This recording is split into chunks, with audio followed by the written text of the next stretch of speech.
All right, everyone. Yesterday, coincidental to the Hunter Biden goings-ons and to Mitch McConnell falling apart in real time, there was a major presser that the government gave on UFOs. Well, we don't know whether they're aliens or not. We know that there are UFOs, and there are. I'll explain the nuance there. Floating around in the skies, and we're not sure exactly what they are, so we can't rule out that it's aliens all the way down. Yes, Nurgle is visiting the planet again. Enki and Enlil are coming. UFO stories are always a distraction. When the government mentions it at all, it is typically to block something else out of the news cycle. They know full well that they don't know exactly what everything floating in the sky is. I saw a UFO once. There was a strange light that moved through the sky at a particularly high speed. It didn't make any sound, but it was moving too quickly to be either a satellite or, if it was something close to the ground, it would have made sound, so it was obviously high up, but it was moving too fast to be a satellite, and it certainly wasn't a comet.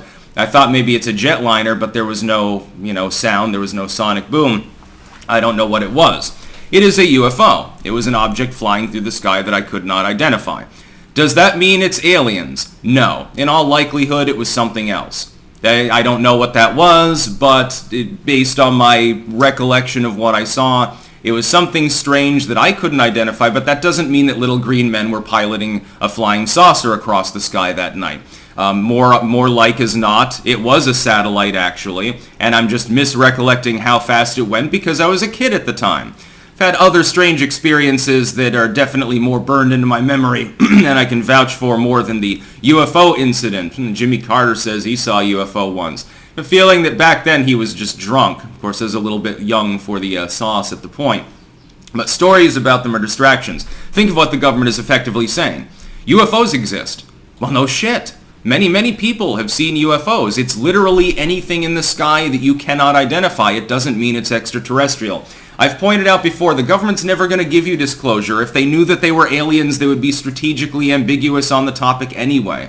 They're not going to tell you about it unless there's something to be gained from it. Hey, the aliens are here, they're on our side, you're all our slaves now, bye. That would basically be the only possible reason why they would disclose it. That is most powerful that remains unknown except unto you and to you alone.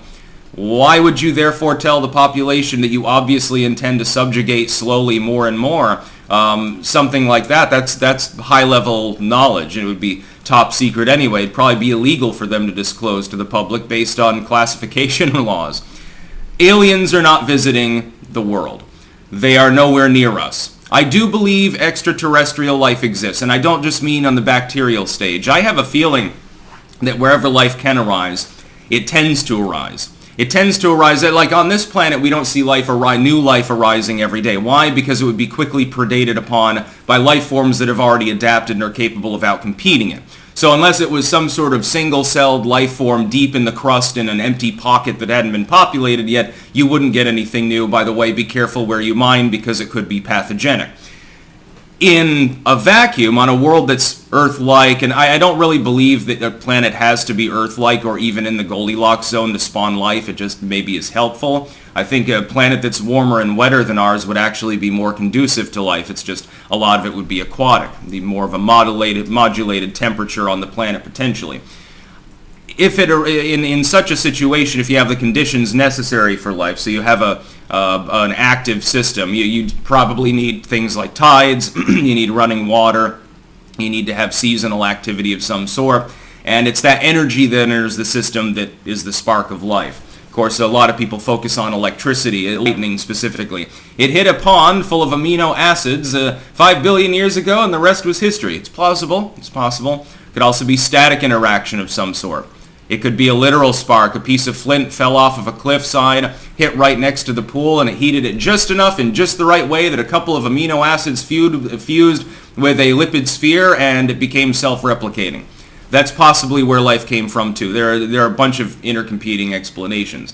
But if there's no life there to begin with to compete with the newly arrived life, and it's already in an area where it's capable of maintaining homeostasis and growing and congealing more material to itself, of course, it's in a pool full of amino scum, then life can arise. I have a feeling that when life does arise, it follows evolution the same way it has here, and if it doesn't get wiped out in its infancy, which probably happens a lot too, it evolves into more complex life forms. At some point, this can lead to intelligent life. I believe that out there, considering the hundreds of billions of solar systems just in this one galaxy, and considering the virtually innumerable number of galaxies that there are too many possible rolls of the dice for conditions to be effectively almost identical to Earth, let alone possibly even more habitable. Therefore, I believe in little green men.